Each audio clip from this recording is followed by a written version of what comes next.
오늘도 인터넷으로 예배하시는 모든 분들에게 예수 그리스도의 은총이 임하시길 바라겠습니다. 점입가경이란 말이 있는데요. 이 말의 뜻은 갈수록 점점 좋아진다라고 하는 그런 긍정적 의미를 가지고 있습니다. 근데 이 말과 반대되는 말이 있는데 그건 뭐냐면은 점입난경이라고 하는 말이 있습니다. 점점 갈수록 상황이 어려워진다라고 하는 그런 의미를 가지고 있습니다. 지금 이 세상에서 일어나고 나는 일들을 지켜보고 있으면 점입난경인 것 같습니다.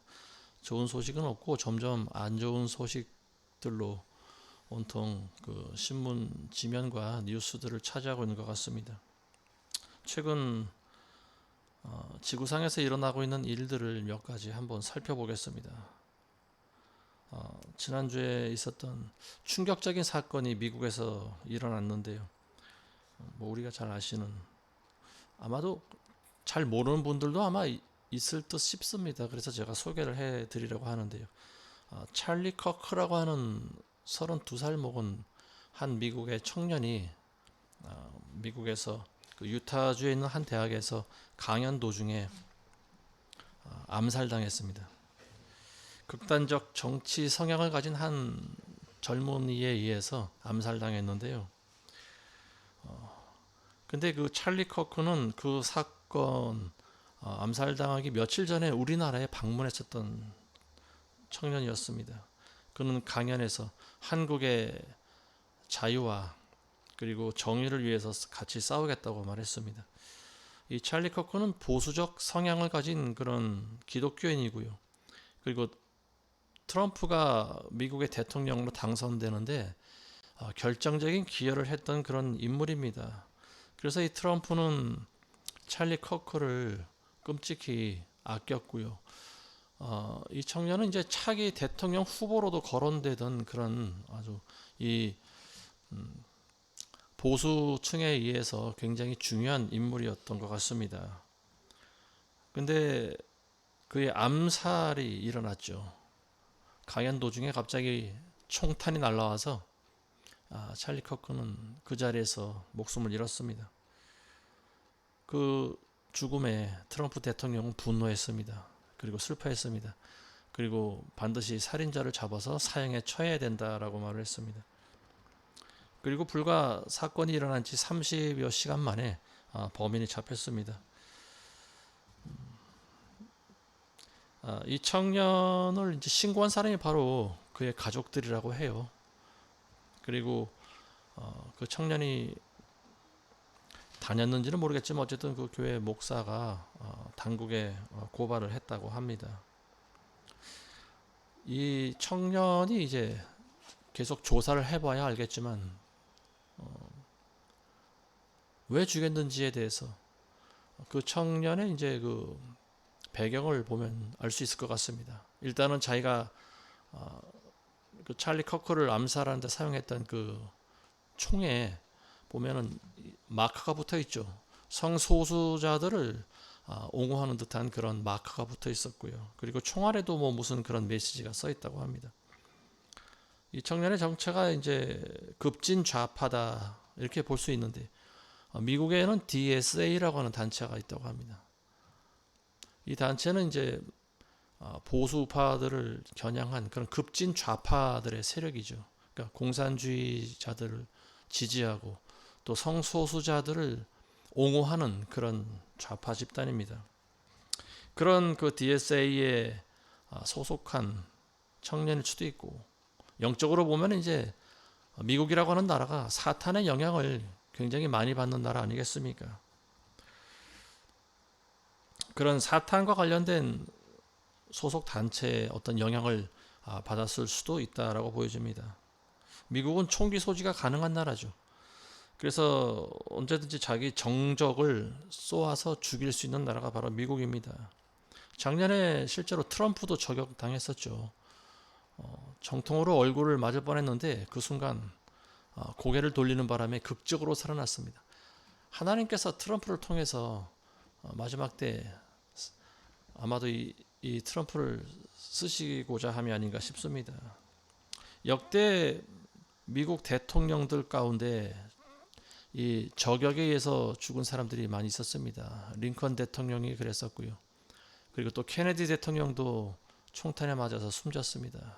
그리고 레이건 대통령도 총에 맞았는데 죽지는 않았어요. 살아났습니다. 그리고 그 이후에 일어난 사건이 바로 이 트럼프 암살 사건이 있었고요. 저격 사건이 있었고, 그리고 며칠 전에 이 찰리 커크가 저격범에 의해서 암살당했습니다. 이 미국은 자신들의 가치에 안 맞는다고 판단이 되면 언제든지 총기를 사용해서 상대를 제거할 수 있는 그런 무서운 나라가 바로 미국입니다. 저는 개인적으로 이 찰리 커크의 죽음에 대해서 많은 충격을 받았습니다. 그리고 대부분의 많은 사람들이 젊은 청년의 죽음에 대해서 안타까워하고 애도하고 있는 그런 모습을 보이고 있지만, 또 반대로 잘 죽었다고 하는 사람들이 있는 것 같아요. 저는 이런 사람들을 인면수심이라고 봅니다. 사람의 탈을 쓰고 있지만 어떻게 저렇게 잔인한 말을 할 수 있을까? 그의 가족들을 생각하면은 같이 동정하고 슬퍼해야 하는 것이 인간이 가지고 있는 마땅한 양심이 아닌가 싶습니다. 근데 그가 잘 죽었다고 하는 사람들은 저는 인간의 탈을 쓴 짐승들이 아닌가 그런 생각이 듭니다. 찰리 커크는 젊은 아내가 있고요. 1살짜리와 3살짜리 어린아이의 아빠였습니다. 그리고 그 가족들이 이 찰리 커크가 죽는 모습을 보았다고 합니다. 뭐 어린아이들은 이제 그 장면을 잊었겠지만, 그 아내는 자기 남편이 죽는 모습을 똑똑히 보았겠죠. 이 죽음은 그 가족들에게 평생 씻을 수 없는 큰 상처로 남지 않겠습니까? 그리고 지난주에 또 우리나라에서도 드디어 종교계 탄압이 시작됐다라고 하는 그런 타이틀 기사가 나고 있는데요.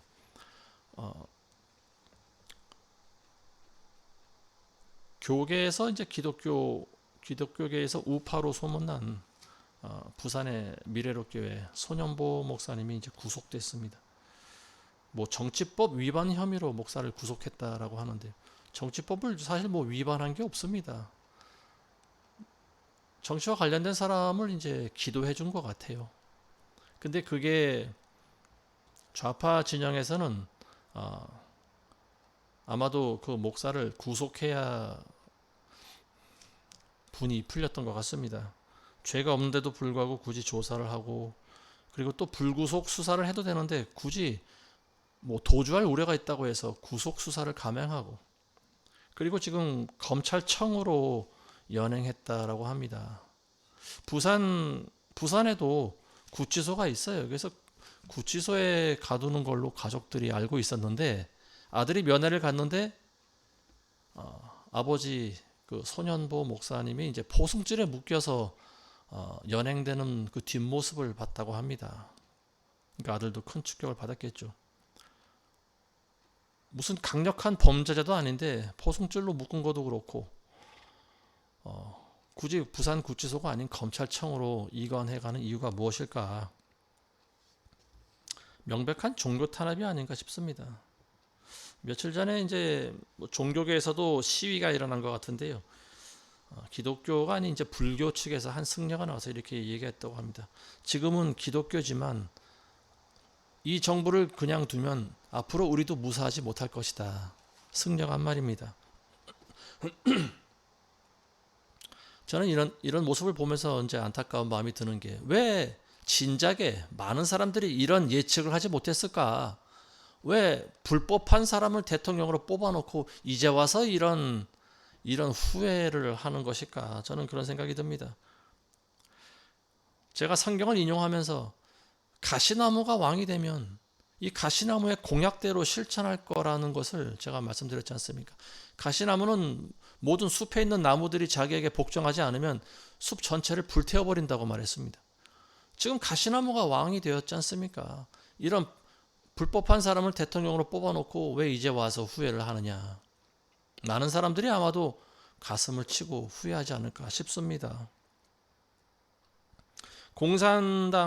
공산주의적인 사상을 가지고 미국보다 중국을 선호하고 또 중국을 모방하고 있는 그의 모습을 보면서 그가 취임한 지 불과 100일 조금 넘었지만 우리나라는 이미 풍비박산 나고 있는 현실을 우리가 보고 있지 않습니까?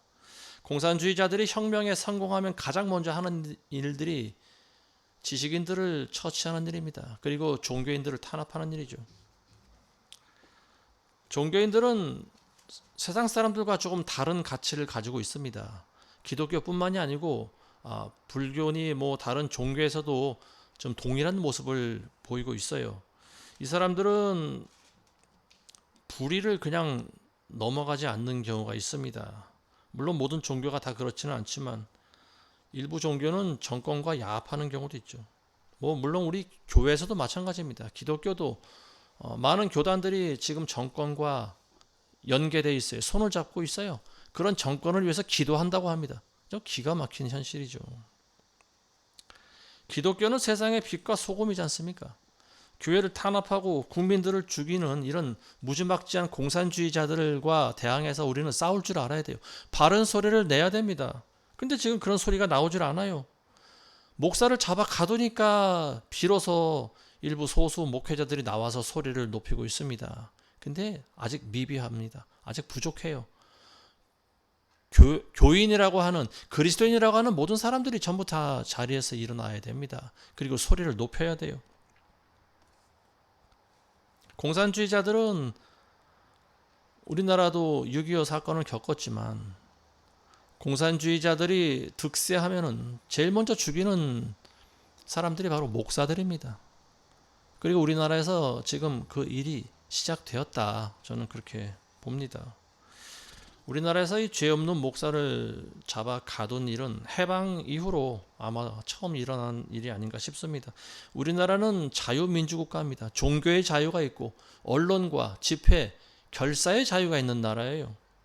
근데 이제는 이런 소신 발언하는 목사들과 그리고 또 우파 유튜버들이 점점 사라지게 생겼습니다. 최근 구글 코리아에서는 이 소신 발언하는 한 유명한 유튜버가 있었죠. 전직 강사였던 이 유튜버의 이제 그 유튜브에서 주는 그런 소득이 있는데 이 소득을 차단했다고 합니다. 이 명백한 이것도 탄압이나 마찬가지죠. 언론 탄압이죠. 말을 하지 말라고 하는 거죠. 이 유튜버가 말한 말이 극히 민감한 주제이기 때문에 뭐 이런 일을 행했다라고 하는 것인데 이게 말도 안 되는 거죠. 사실은 자기들 편이 아니기 때문에 지금 정부의 권력에 의해서 지금 탄압당하고 있는 거죠. 종교를 탄압하고 법을 바꾼다라고 하는 것은 독재자만이 할 수 있는 일입니다. 소련의 푸틴이 그렇고 중국의 시진핑이 그렇습니다. 지난달에 얼마 전에 이 사람들이 중국에서 모였죠. 이 전승절, 중국의 전승절 때 악인들이 모였었는데 어쨌든 시진핑과 푸틴 이 두 사람이 이제 몰래 하는 대화가 뭐 도청됐다고 합니다. 새어나왔다고 하는데 그들이 무슨 얘기를 했느냐면은 이 사람들이 나이가 70살이 넘었는데요. 그 사람들의 주제는 아마 영원토록 죽지 않고 살고 싶은 그런 것이 이제 주제였지 않나 싶습니다. 그래서 이 푸틴과 시진핑이 그런 이야기를 했다는 거예요. 사람이 장기를 바꿔주면 계속 살 수 있다. 뭐 이런 말을 했다고 합니다. 중국은 전 세계에서 장기 이식이 가장 빈번하게 일어나는 나라고요. 그리고 또 많은 사람들이 쥐도 새도 없이 사라지는 나라 중에 하나입니다. 근데 그 이유가 뭐겠습니까? 장기를 빼앗기는 거예요. 많은 사람들이 인신매매 당해서 끌려가서 자기 장기를 다 털립니다. 그리고 흔적도 없이 사라져 버립니다. 이 나라가 바로 중국이에요. 이 푸틴이나 시진핑 같은 사람들이 살기 위해서는 누군가의 장기를 이식받아야 되지 않겠습니까? 그럼 이 사람들을 계속 살리기 위해서 누군가는 계속 죽어야 된다라고 하는 논리가 생기죠. 이 두 명의 대화는 악마의 대화입니다. 악마들이 하는 대화예요. 우리나라에도 실종되는 사람들의 수가 점점 늘어나고 있습니다. 젊은이들이 갑자기 사라진다? 젊은이들이 원한에 의해서 이렇게 사라지는 경우는 거의 없다고 보여집니다. 세월을 얼마 살지 않은 젊은이들이 원한을 지면 얼마나 지겠습니까? 아마도 인신매매와 깊은 관련이 있지 않나 싶습니다. 소수의 권력층과 그리고 이 돈을 벌기 위한 그런 무지막지한 자들에 의해서 누군가의 목숨이 희생되고 있는 것이 지금 우리나라 그리고 전 세계의 실정입니다. 21세기에 지금 일어나고 있는 일이에요. 제 핸드폰에도 보면은 날마다 문자가 날라옵니다. 근데 어떤 문자냐? 실종된 사람들의 인상착의에 대한 문자가 계속 날라오고 있습니다. 뭐 대부분 노인들이 많아요. 근데 가끔 보면은 20, 30대 젊은이들의 실종착의 또 계속 올라오고 있습니다. 도대체 왜 이런 일이 일어나고 있을까? 지금 우리나라에 중국인들이 계속 밀려 들어오고 있죠. 이미 100만 명이 넘었다고 하는 통계가 있습니다. 좌파 정부에서는 중국인들한테 많은 특혜를 주지 않았습니까? 10년이 넘은 것 같은데 우리는 과거에 일어났던 사건을 기억해 봐야 됩니다. 오원춘이라고 하는 조선족이 있었죠. 이 사람이 우리나라에 들어와서 한 여인을 납치해서 살해했는데요. 근데 그 살해 동기가 끔찍하죠. 그 여인을 토막토막 뭐 100조각 이상 토막을 냈다고 합니다. 그리고 그 시신을 어딘가로 보내려고 했었죠. 우리가 알아야 될 사실은 우리나라에서 사람들이 실종되면은 이처럼 토막 내져서 어디론가 배송될 수 있다라고 하는 그 사실을 우리는 오원춘 사건을 통해서 우리는 알 수가 있습니다. 지난주에 또 네팔에서는 한 정권이 몰락을 해버렸습니다. 부패한 정권이 붕괴가 됐는데요. 18년 동안 이 부패한 정권을 이끌어왔던 그 정권이 최근에 젊은이들 사이에서 없어서는 안 되는 그 SNS를 뭐 전부 그거를 없애버렸다고 합니다. 그걸 통제했다고 해요. 그러니까 이 젊은이들이 참지 못하고 거리에 나와서 시위를 벌였습니다. 그래서 막 건물들을 불태우고 총리 관저를 불태우고 그 와중에 그 총리 부인이 뭐 불타서 화상으로 죽었다고 하죠. 총리는 외국으로 도망가고 많은 국회의원들이 망명했습니다. 다른 나라로 탈출합니다.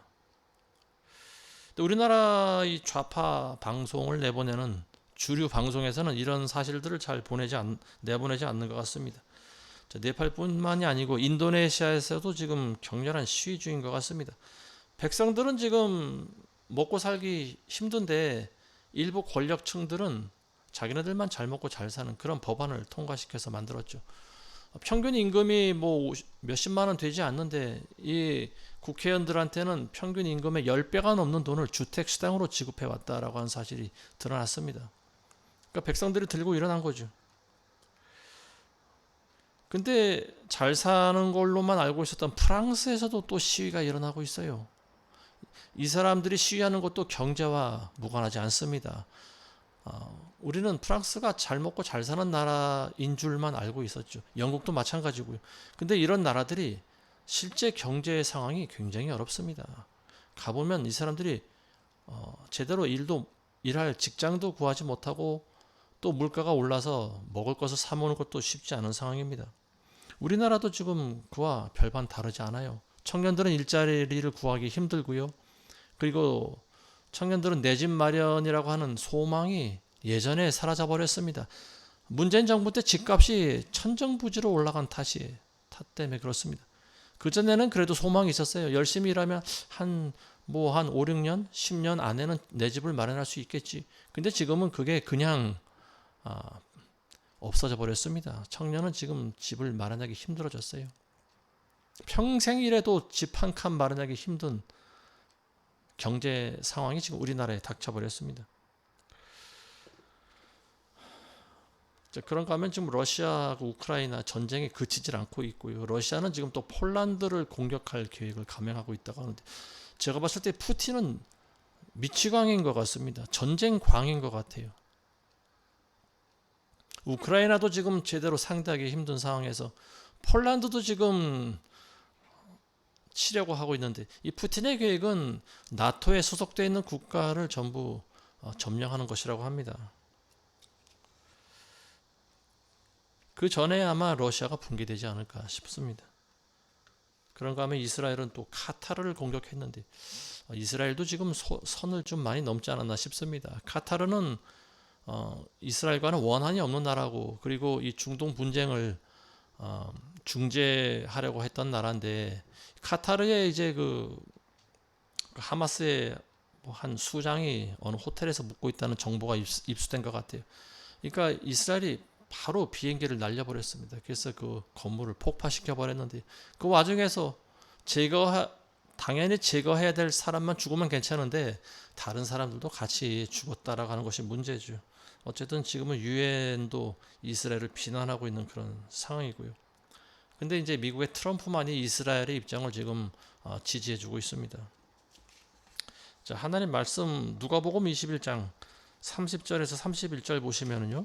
또 그들에게 비유로 말씀하시기를 무화과 나무와 모든 나무들을 보라. 그것들이 싹을 내면 너희가 보고 이제 여름이 가까운 줄 너희 자신이 아느니라. 너희도 그와 같이 이런 일이 일어나는 것을 보면 하나님의 나라가 가까운 줄을 알라.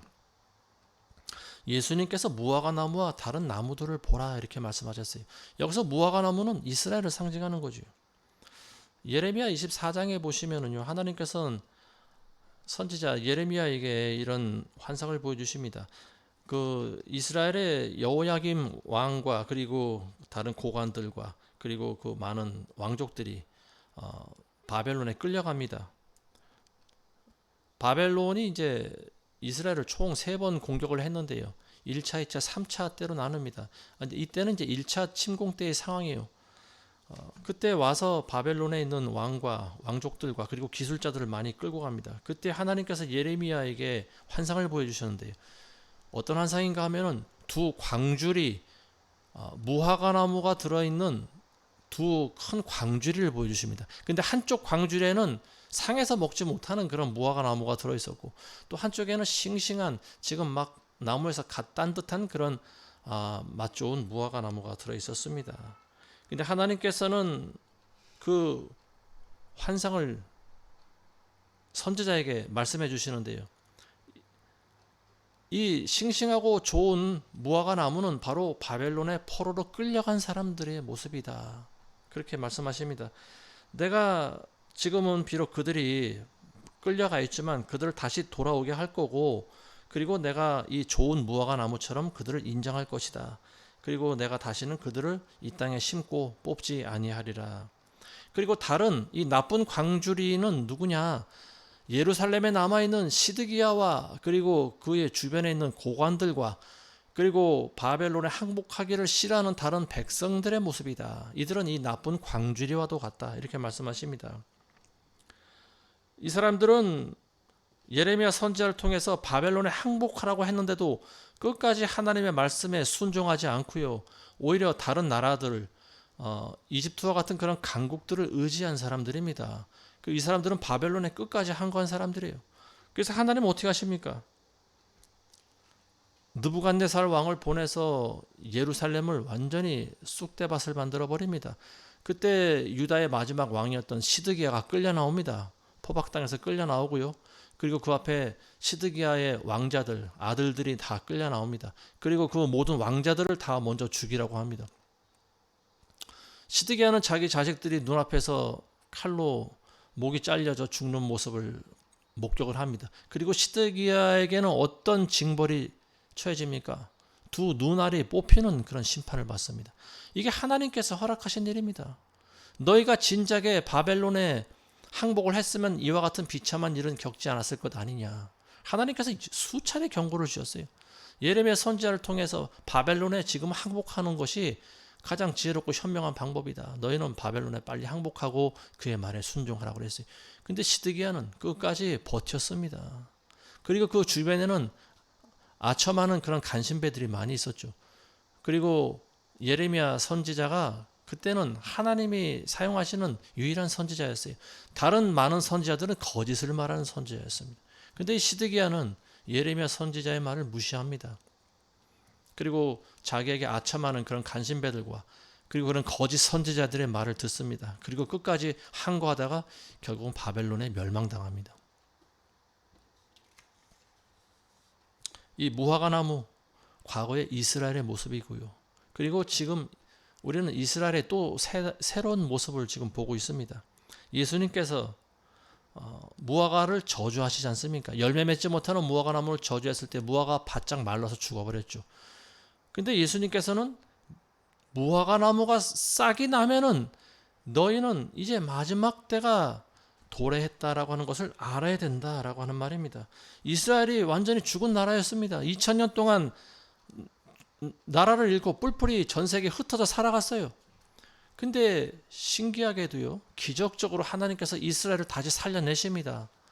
20세기 들어오면서 이스라엘이 다시 살아나기 시작했어요. 영국의 도움으로 이스라엘은 독립을 합니다. 그리고 1948년도에 건국을 선포합니다. 공교롭게도 그 해 우리나라도 같이 건국을 선포했습니다.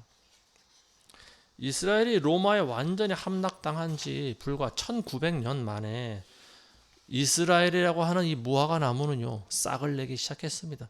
그리고 지금은 잎이 무성해졌어요. 잎이 무성해졌다라고 하는 것은 뭡니까? 이제 열매를 맺을 때가 되었다라고 하는 거죠. 그리고 이스라엘의 힘이 강해졌다라고 하는 것을 지금 보여주고 있는 바로 그 비유가 무화과 나무의 비유입니다. 이스라엘은 지금 전 세계에 있는 강국들이 건드리지 못하는 그런 나라가 됐습니다. 영국이나 프랑스나 이런 유럽에 있는 어느 나라도 이스라엘을 건드리지 못합니다. 중동 지역에서 이스라엘은 뜨거운 감자와도 같은 그런 존재가 되어버렸어요. 이스라엘은 많은 강대국들 사이에 그 안에 둘러싸여 있지만 그 어느 나라도 이스라엘을 공격하지 못합니다. 그 좋은 예가 팔레스타인에 있는 나라들이 이스라엘을 공격하지 못하는 거예요. 2년 전에 이스라엘을 건드렸다가 어떻게 됩니까? 지금 산산이 부서지고 있지 않습니까? 초토화돼 버렸지 않습니까? 가자 지역이라고 하는 곳이 어디가 가자 지역인지 모를 정도로 모든 건물들이 다 잿더미가 돼 버렸어요. 지금 마지막 때 하나님께서 이스라엘을 사용하고 계시는 겁니다. 그리고 하나님의 말씀이 이루어지게 하시는 거예요. 이스라엘이 지금 싹을 내고 있다라고 하는 거죠. 그리고 여름이 가까워지고 열매 맺을 때가 되었다. 이 땅에서 어떤 일이 일어납니까? 이스라엘이 열매 맺기 전에 엄청난 대환란이 일어나는 거죠. 그래서 예수님께서는 이 무화과 나무를 가리키시면서 싹이 나는 것을 보면 너희는 조심하라고 하는 경고의 말씀을 하고 있는 겁니다. 하나님의 나라가 이제 가까이 오고 있다라고 하는 거예요. 마지막 때에 우리는 주의해야 할 일이 있습니다. 첫 번째는 뭐냐? 세상에 취하지 말아야 된다라고 하는 거죠. 34절에 보시면 너희는 스스로 주의하라. 그리하여 어느 때라도 너희 마음이 방탕함과 술 취함과 이생의 염려로 무겁게 되어 그 날이 갑자기 너희에게 임하지 않게 하라. 이렇게 말씀하십니다. 마음의 방탕과 술 취함과 이생의 염려, 이런 것들이 마음을 무겁게 한다라고 하는 거예요. 마음을 무겁게 한다라고 하는 것은 뭡니까? 하나님의 말씀으로부터 점점 멀어지게 한다라고 하는 거죠.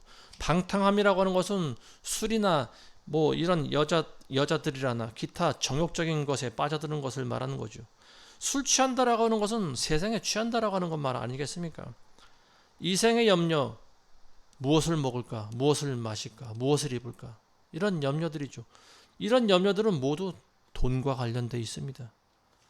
돈과 밀접한 관련이 있어요. 그리고 이런 것들은 우리의 마음을 무겁게 합니다. 돈이 없으면 사람은 마음이 무거워집니다. 낙심에 처해버려요. 왜냐하면 당장 필요한 돈을 쓰지 못하기 때문에 그래요. 내야 될 세금을 내지 못하고요. 사야 될 식료품을 구입하지 못하고 또 자녀들을 가르치지 못하기 때문에 그렇습니다.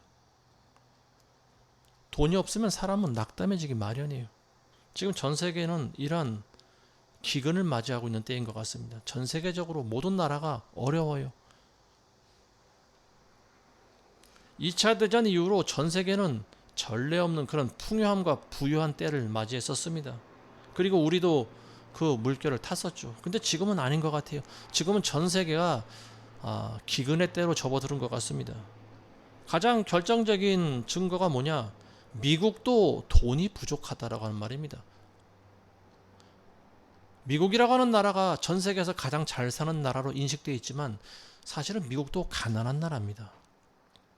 미국 중산층들이 살아가고 있는 모습을 보면은 우리나라와 별반 다르지 않아요. 아니, 오히려 우리나라 사람들은 먹는 건 잘 먹지 않습니까? 근데 그 사람들은 먹는 게 별로 없어요. 날마다 햄버거와 그냥 값싼 햄버거와 커피 같은 걸로 끼니를 때워요. 그러니까 이제 이런 정크푸드를 먹은 사람들 엄청나게 살만 찌게 만들어 버리는 거죠. 잘 사는 것 같지만 잘 살지 못해요. 미국의 트럼프가 왜 전 세계에 있는 나라들에게 관세를 올릴까요? 미국이 가난해졌기 때문에 그렇습니다. 미국에 돈이 없다라고 하는 거예요. 그래서 다시 미국을 예전에 부유한 나라로 만들려고 하는 것이 트럼프의 경제 전략입니다. 그래서 관세를 올리자라고 하는 거죠. 미국이 돈이 없다라고 하는 거죠. 우리나라에서 그래서 미국과 관세 협상을 성공적으로 하고 왔다라고 하는 건데 사실은 사인을 하지 않고 왔죠. 지금 뭐 미국이 우리나라에게 앞으로 어떤 압력을 가할지 모릅니다. 우리나라의 이 정권은 미국을 너무 우습게 본 것 같습니다. 미국 앞에서는 그들의 요구를 다 들어준다고 말을 했어요. 근데 말로 한 언약도 언약 아닙니까? 국가와 국가 간의 그런 최고 통치자들 간의 약속은요, 사인을 하든 안 하든 굉장히 중요한 의미를 부여합니다. 근데 말로는 대충 알았다 하고, 미국이 우리에게 요구한 돈이 얼마입니까? 3,500억 불이에요. 3,500억 불. 뭐 400 몇십 조 되는 돈이라고 하는데요.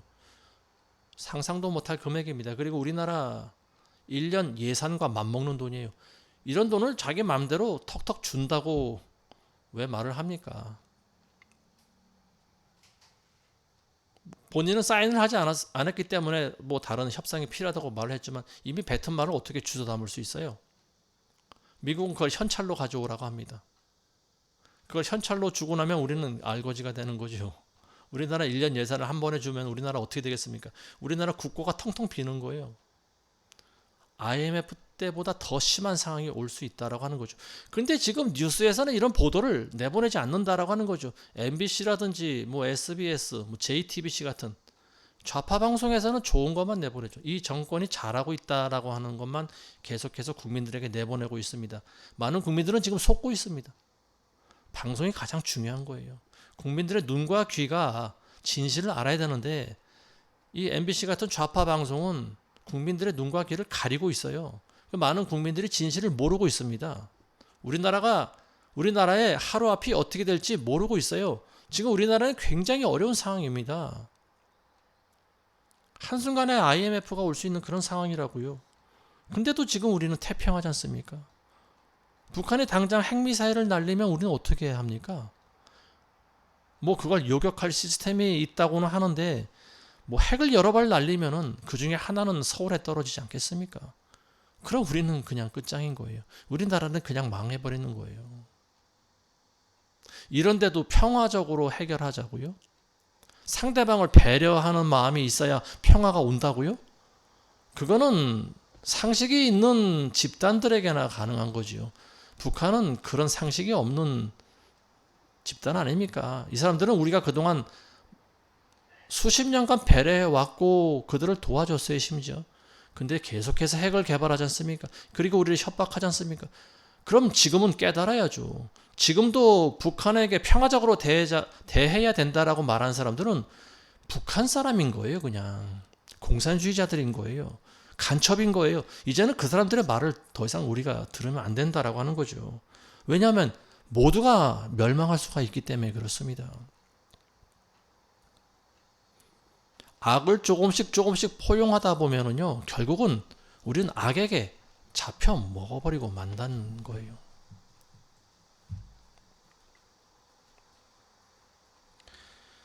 트럼프가 뭐 가을에 우리나라 방문할 계획을 가지고 있다고 하는데 그때 재미난 일이 일어날 거라고 이야기했습니다. 과연 어떠한 재미나는 일이 일어날 것인지 잠옷 기대되는 것 같습니다. 예수님께서는 너희는 오직 그의 나라와 그의 의를 구하라고 말씀했습니다. 이런 기근의 때 우리가 어떻게 해야 될까? 어떻게 살아가야 이 기근의 때를 잘 견뎌낼 수 있을까? 창세기에 보면 요셉이라고 하는 인물은요, 기근의 때를 대비해서 애굽에 큰 창고를 만들라고 합니다. 그리고 풍요의 때에 모든 소출, 모든 그 곡식들을 그 창고에 전부 저장을 해놓습니다. 그리고 풍요의 때가 지나고 기근의 때가 다가오니까 그 창고에 저장해놨던 곡식들을 전 세계로 조금씩 풀어줍니다. 주변에 있는 많은 나라 사람들이 돈을 가지고 와서 곡식을 사가고요. 또 자기의 모든 소유를 다 가지고 와서 곡식을 사갑니다. 그리고 나중에는 자기 자신을 종으로 팔면서 곡식을 사갑니다. 이게 경제 원리입니다. 이게 이 세상을 쥐고 있는 가장 큰 힘이에요. 경제 원리입니다. 강대국들도 돈이 없으면 살 수가 없습니다. 그래서 미국이 지금 전 세계를 향해서 우리나라에 돈을 가져오라고 하는 거 아닙니까? 그리고 노골적으로 우리나라 정부에 대해서 3,500억 불을 현찰로 가져와야 된다. 지금 미 재무부에서 그걸 협상하려고 또 사람이 온다고 그러지 않습니까? 미리 먹을 양식을 창고에 저장하는 것이 구약시대의 기근의 때를 벗어나는 지혜로운 법이었습니다. 그럼 이 신약의 시대를 버틸려면 어떻게 살아가야 될까요? 별반 다르지 않아요. 우리가 추구하고 있는 것은 영적인 겁니다. 우리는 영적인 기근의 때를 잘 이겨낼 줄 알아야 돼요. 물리적인 기근을 우리 힘으로 막을 수가 없습니다. 나라가 망하면 우리도 같이 망하는 거예요. 우리가 아무리 쌀을 저장한다 하더라도 얼마 못 갑니다. 중요한 것은 예수님의 때를 바라보는 거죠. 그리고 그 때를 위해서 우리는 영적인 기근에 들지 않도록 하나님의 말씀을 우리의 마음의 저장 창고에 채워놔야 됩니다. 기근의 때가 되면 하나님의 말씀을 볼 수 없는 그런 상황이 올 수가 있어요. 지금 북한의 성경책을 볼 수 있습니까? 우리나라도 그런 상황이 올 수 있다라고 하는 거죠. 그러기 위해서 우리는 하나님의 말씀을 우리의 마음 가운데, 우리의 뇌와 가슴과 심장과 우리의 모든 뼛속까지 하나님의 말씀을 채워놓아야 된다라고 하는 거예요. 그래야 어떤 상황에 처하더라도 우리는 하나님의 말씀을 통해서 우리는 용기를 얻을 수 있고요. 우리는 낙심하지 않을 수가 있고요. 우리는 소망을 가질 수 있습니다. 그리고 이 세상에 대해서 바른 소리를 낼 수 있어요. 진리의 말을 전할 수가 있습니다. 그리고 예수 그리스도의 재림에 대해서 전할 수가 있습니다. 그리고 우리는 항상 기뻐하고 쉬지 말고 기도하고 항상 하나님께 감사하면서 살아갈 수가 있습니다. 이게 마지막 때 기근을 이길 수 있는 단 한 가지 지혜예요. 하나님 말씀밖에 없습니다. 지금 이 정부가 전례 없이 교회를 핍박하는 것은요, 우리나라가 흑암의 때에 들어가 있기 때문에 그렇습니다. 제가 그동안 수차례 말씀드렸지만 지금은 심판의 때입니다. 지금은 교회를 심판하는 때예요. 그래서 이런 일들이 일어나고 있는 거예요. 영적으로 봤을 때 지금 시대는요, 예수님께서 붙잡히시던 때와 흡사합니다. 예수님께서 이 마지막 날 겟세마네 동산에서 기도를 마치시자 어떤 일이 일어납니까? 선임 제사장들과 장로들과 그리고 이 수비 경비대들이 칼과 몽둥이를 들고 예수님을 잡으러 오지 않습니까? 그때 예수님이 보시고 이렇게 말씀하십니다. 너희가 강도에게 하듯이 칼과 몽둥이를 들고 나왔느냐? 내가 매일 성전에서 너희를 가르쳤으나 너희가 나를 잡으려고 손을 내밀지 아니하였도다. 그러나 지금은 너희의 때요 흑암의 권세니라. 이 말씀이 그대로 적용하는 때가 지금 아닙니까? 지금은 너희의 때라고 하는 거예요. 불의한 자의 때라고 하는 거죠. 흑암의 권세가 임하는 너희의 때다. 너희가 하고 싶은 것을 해야 된다. 해라 이거죠. 하나님께서 그걸 허용하신 거죠. 불법한 자들이 지금 이제 교회를 계속 압수수색하고 또 목사들을 잡아가고 할 텐데, 우리의 바람은 이런 일이 한 번에서 그치면 좋지만 한 번으로 그치지 않는다라고 하는 거죠. 지금 이 흑암의 때라고 하는 것은요, 그리스도인들이 핍박을 받는 시기입니다. 그리고 하나님께서 이 때를 허락하신 이유가 있어요. 그게 뭐냐면 모든 그리스도인들은 예수 그리스도와 같은 십자가의 길을 걸어가야 된다라고 하는 거예요. 이걸 계속 일깨워 주시는 겁니다. 그래서 고난을 허락하시는 거예요. 지금 정부가 계속 교회를 앞으로도 공격할 확률을 저는 보고 있는데요. 어쨌든 이런 일들이 계속되지 않을까 싶습니다. 우리는 이제 이 세상 돌아가는 일에 대해서 어느 정도 내려놔야 될 부분은 내려놔야 될 것 같습니다. 쓸데없이 너무 필요 이상의 신경 쓰는 일을 피해야 될 것 같아요. 왜냐하면 우리 영혼이 타격을 받기 때문에 그렇습니다. 지금 시기는요, 오직 하나님의 말씀에 더욱 집중할 때입니다. 그리고 기도하면서 이런 일들이 일어나는 것을 보면서 무화과 나무가 싹을 내고 무성해지는 것을 보면서 이제 하나님의 나라가 점점 도래하고 있구나라고 하는 것을 우리가 인식해야 될 때라고 하는 거죠. 오늘 말씀 맺겠습니다. 35절에 보시면요, 이는 그날이 온 땅에 거하는 모든 사람 위에 덫처럼 임할 것이기 때문이다. 그러므로 깨어서 항상 기도하라. 그래야 장차 일어날 이 모든 일에서 피하고 또 인자 앞에 서기에 합당하게 여겨질 것이라고 하시더라. 마지막 때에 일어나는 이 환난, 무시무시한 환난과 핍박은 이 땅에 거하는 모든 사람에게 일어납니다. 한 사람도 예외 없어요. 모든 사람에게 일어나는 것이고요, 갑자기 일어납니다. 덫과 같이 임하기 때문에 피할 수 없다라고 이렇게 예수님 말씀하십니다. 준비할 겨를이 없다라고 하는 거예요. 그러니까 지금 평화의 때에 우리가 준비를 하지 않으면 안 된다라고 하는 거죠. 예수님이 잡히실 때 예수님의 제자들 어떻게 했습니까? 전부 다 도망가지 않습니까? 이미 우리나라에 있는 많은 교회가 배교에 동참을 했고, 그리고 앞으로 법이 바뀌면 그리스도인들은 살기 위해 도망쳐야 됩니다. 죽기 싫으면 도망쳐야 되는 거예요. 지금 이 정부에서 법원장들을 늘리고 내란 재판부를 신설한다고 합니다. 내란 재판부, 어디서 많이 들어본 말 같지 않습니까? 북한에 가면 인민재판부라는 거 하는 것이 있어요. 중국에도 인민재판부가 있습니다. 우리나라에도 공산당들이 하는 거와 똑같은 그런 또 다른 법 집행기관을 만들겠다라고 하는 거예요. 내란 재판부라고 하는 것이 뭡니까? 윤석열 대통령 이 사람을 내란으로 규정하기 위해서 또 다른 사법부를 만들겠다라고 하는 거잖아요.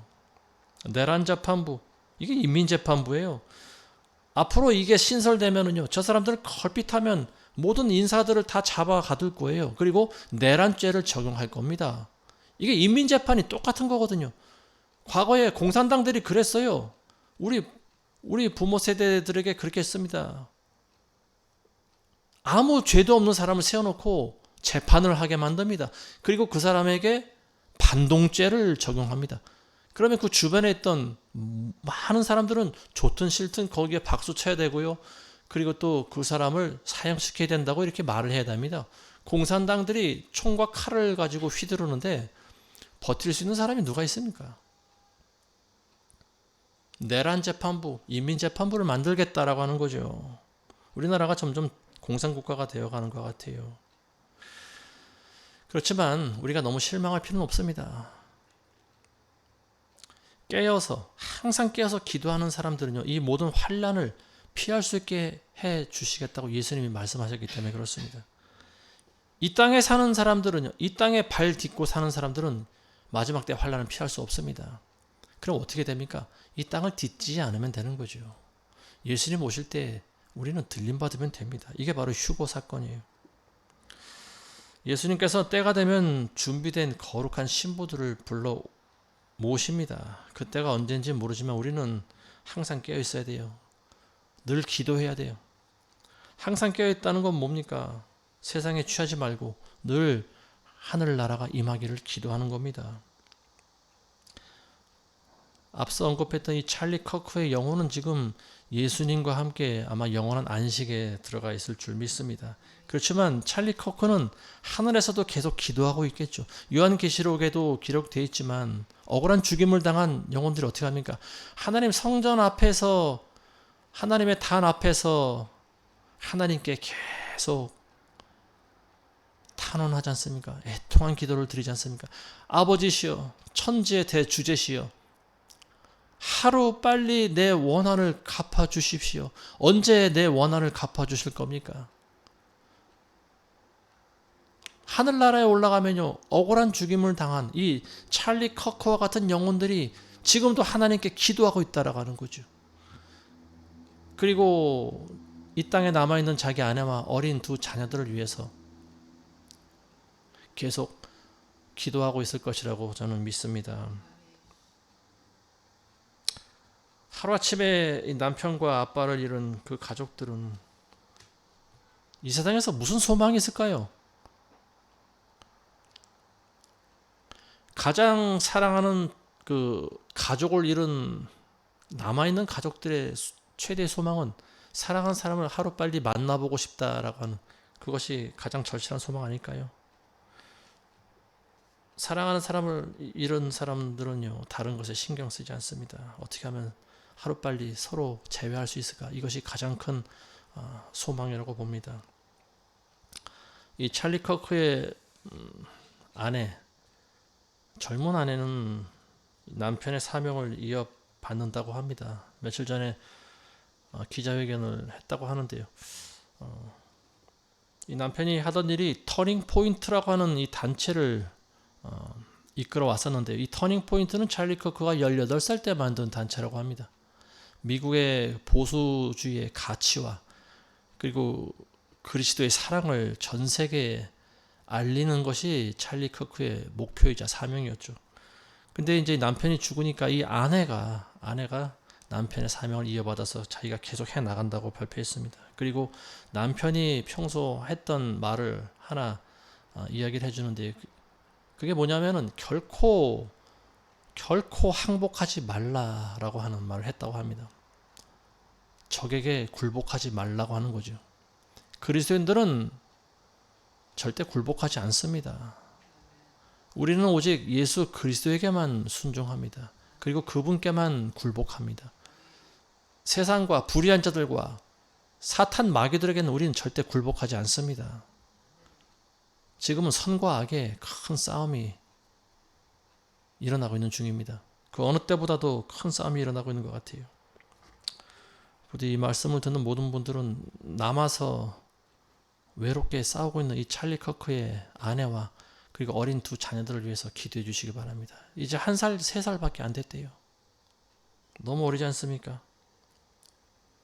이 아내가 남편의 일을 이어받아서 잘 수행할 수 있도록 기도해 주시고요. 그리고 우리나라의 소년부 목사도 빨리 무죄로 풀려날 수 있도록 우리가 기도해야 될 것 같습니다.